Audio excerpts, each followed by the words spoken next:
Malakas na negosyo ang motel sa Metro Manila pero isa-isang pinasara ng may-ari ang 14 branches nito.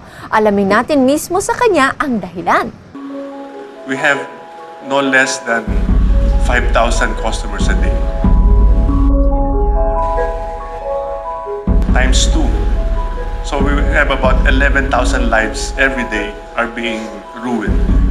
Ito ang mga kagulat-gulat na revelasyong binitiwan ni Widen King, ang presidente ng Armadillo Holdings Incorporated na nagmamay-ari ng Anito Motel. Kanyang isinara ang pang-14 na branch at pinakahuli sa lahat ng Anito Motels dito sa Caloocan. Closed for the glory of God. Ito ang katagang tumambad sa labas ng gate ng naturang motel. Ayon kay Ginoong Widen King, pagsunod sa utos ng Diyos ang kanyang dahilan sa pagpapasara ng negosyong motel. The immorality happens inside the room. The bed is like an altar to the demons. Every sin committed on top of that bed is like a sacrifice to the demons. Families were being broken.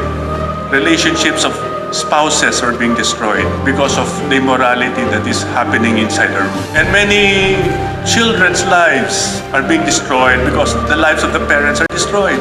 I'd like to thank my family for supporting me. It was hard for them in the beginning to accept that we had to close the business, but obedience is better than sacrifice. Dumalo sa makasaysayang pagtitipong ito ang ilan sa mga kawani ng lokal na pamahalaan ng Caloocan at ilang personalidad. Nasaksihan ng 700 Club Asia ang ginawang paghingi ng tawad ni Widen King sa pamahalaan, sa kabataan at sa lipunan. Forgive us also, sister, for offering bribes to you. You receive it.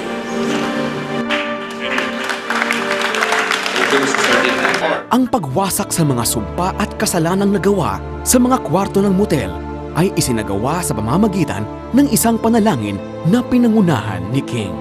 We declared this bed, which is an altar to the demon, totally closed, totally destroyed. Jesus' name, hallelujah. Hallelujah. Praise your name. And this oil that represents the blood of our Jesus, Hallelujah. we sprinkle it upon this bed. In Jesus' name. Amen. Nagtapos ang simple, ngunit makabuluhan at makasaysayang pagsasara ng motel nang wasakin ang logo ng Anito. Bagamat naging matagumpay ang selebrasyon, hati naman ang naging reaksyon ng ilan. Nakakakuha kami ng sweldo namin dyan. Nagbibigay silang pangkape. Itong Anito lang ito. Yung iba talagang ganun. Na dyan dinadala yung mga pangalawa. Mababawasan yung mapupuntahan nila. Lilipat lang sa ibang motel. Wala nang magdurusa pa. Kakaunti na lang yung mga pamilya, yung mga binata, dalaga, etc. Yung mga kaligayahang punong-puno ng kasalanan pala. Talagang nagpapasalamat ako sa Panginoon kasi meron siyang hinipong tao na kung saan maraming mawawala sa kasalanan. Nalungkot ako sa bahagi ng lungsod ng Caloocan. Milyon ang mawawala sa income ng kaban ng bayan ng Caloocan. Pero ako naniniwala ako sa pamamalakad ni Widen at sa guidance ng ating Panginoon na mapapaganda at maganda ang maiisip niya rito para sa kabutihan. Some people look at it as a crazy thing. Masarap magtrabaho na kahit na alam mong pag nagsara yung property na pinagtatrabahuhan mo, may chance ang mawalan ka ng trabaho. But doing something for the glory of God, iba yung feeling na yan. And we believe bilang mga empleyado na may mas magandang kapalit, better than before. Ang mga naunang ipinasarang motels ay ginawang hotels para sa pamilya at turista. Ito ay ang Kabayan Hotel at ang Status Married Couples Place na para naman sa mag-asawa. Ang tagumpay ng isang negosyo ay hindi lamang nasusukat sa laki ng kita o lawak nito, ngunit sa kung papaano nito pinapalago at pinagyayaman ang katuwiran at katotohanan. Maricel, it takes a different kind of faith. Sabi mo, magbigay ka ng 100,000 or magbigay ka ng 1 million. But when you literally turn your back on hundreds of millions, ibang level of faith na yan. Oo, totoong magtitiwala ka talaga sa Panginoon para gagawin mo yung isang bagay na ganun. At saka ang natutuwa kay Whedon, yung ginawa niya is he not only turned his back from all the hundreds of millions that he can earn from it, but he also acknowledged his sin. Yes. Sa harap ng lahat na naglalagay sila, humingi siya ng tawad, ang kasalanan na nangyayari sa mga kwarto na kaya nila isasara. I mean, that's really humility. Yes. Amazing humility. And I'm what just he so did blessed. by going from one room to another, he redeemed Yes. what was once used by the enemy, now for the glory of God. Amen. That place is redeemed. And he knows his God will supply all his needs according to his riches in glory by Christ Jesus. Yes, I believe that. And the blessing there for Whedon is not just ibabalik ng Diyos yung mawawala sa kanya. No, he does it out of obedience for his God. Yes, and that's really faith. Diba? And love for the Father.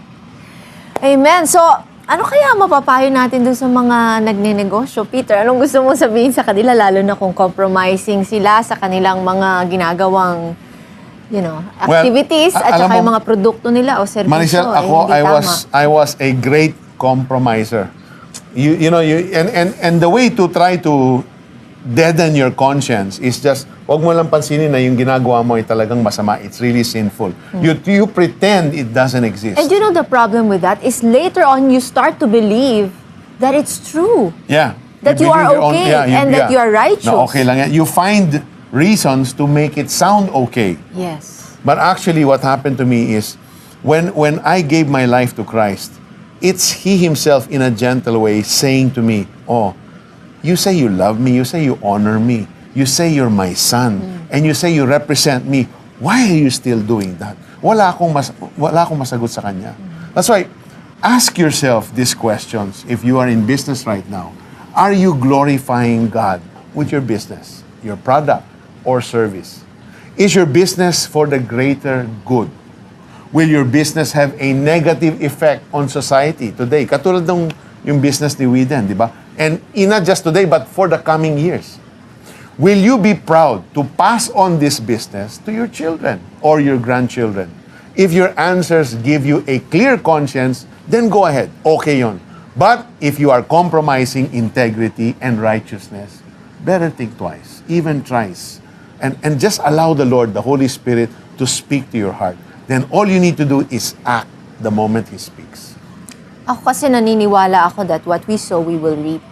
Tama yan. So, Sowing and reaping. Kung magtatanim ka ng negosyo na, okay, kumikita nga na malaki, pero hindi nakakabuti para sa lahat, hindi nakakapag-glorify sa Panginoon, meron din kapalit yan na consequences. Tama. Tsaka ang gusto ko lang sabihin is magpasalamat sa King family, yung Yes. pamilya ni Whedon, kasi they granted the 700 Club Exclusive coverage for that. rights Yeah. for this That very last- important event in their lives. So, And the thank Lord- you so much. And the Lord will bless them. What a testimony.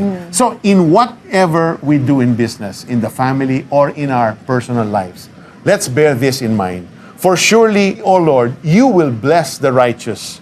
You surround them with your favor as with a shield. Psalm 5 verse 12. At sa Tagalog naman po ito ang sinasabi, pinagpapala mo o Yahweh ang mga taong matuwid at gaya ng kalasag. Protektado sila ng iyong pag-ibig. Kung lahat tayo ay magiging matuwid sa ating gawain, tiyak na matatanggap ng ating bayan ang pagpapala ng Diyos. Amen. God bless everyone. Bukas sa 700 Club Asia. Makakaligtas ka pa ba dito? Nagtatanong ako kung bakit ganun? Bakit ako yung may ganun, may ganitong sakit? Mapapawi pa ba ang hirap na dinaranas? Makakaramdam pa ba ng ginhawa? Alamin ang kanilang kwento bukas sa 700 Club Asia